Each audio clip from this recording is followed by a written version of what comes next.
incroyable. Une proposition vient de fuiter. Un document qui, s'il est authentique, restera comme la plus grande trahison du XXIe siècle. La scène se déroule dans le plus grand secret, entre Washington et Moscou.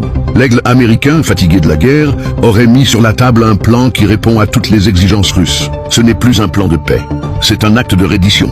Les détails sont glaçants.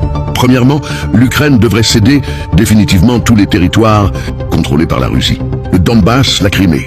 Tout serait officiellement reconnu comme russe. Deuxièmement, l'armée ukrainienne serait démantelée, réduite de moitié pour ne compter que 400 000 soldats. Troisièmement, Kiev devrait renoncer à toutes ses armes à longue portée. Plus de missiles capables de frapper le cœur de la Russie. En clair, l'Amérique proposerait de désarmer l'Ukraine et de la livrer, pieds et poings liés, à l'ours russe. À Kiev, c'est la stupeur, le silence, aucune réponse officielle. Zelensky, qui a sacrifié des centaines de milliers d'hommes, se retrouve face à un pistolet pointé sur sa tempe par son propre allié. Mais en Europe, la nouvelle explose comme une bombe. La colère gronde. À Bruxelles, la Commission européenne tente de sauver la face.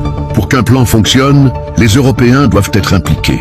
C'est très clair. Une phrase diplomatique pour dire « vous nous avez trahis ». À Paris, le coq français sort les griffes. Le ministre des Affaires étrangères, Jean-Noël Barrot, assène. La paix ne doit pas passer par une capitulation de l'Ukraine. C'est la Russie de Vladimir Poutine qui fait obstacle à la paix. La France accuse publiquement l'Amérique de vouloir forcer une capitulation. La rupture entre alliés est totale. Pendant que l'Occident se déchire, Poutine, depuis le Kremlin, observe en silence. Il n'a même plus besoin de combattre. Ses ennemis sont en train de s'entretuer. Ce plan secret américain est une victoire.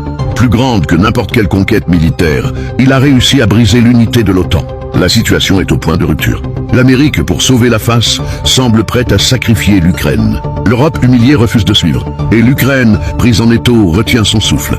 La question n'est plus de savoir si l'Ukraine va accepter ce pacte.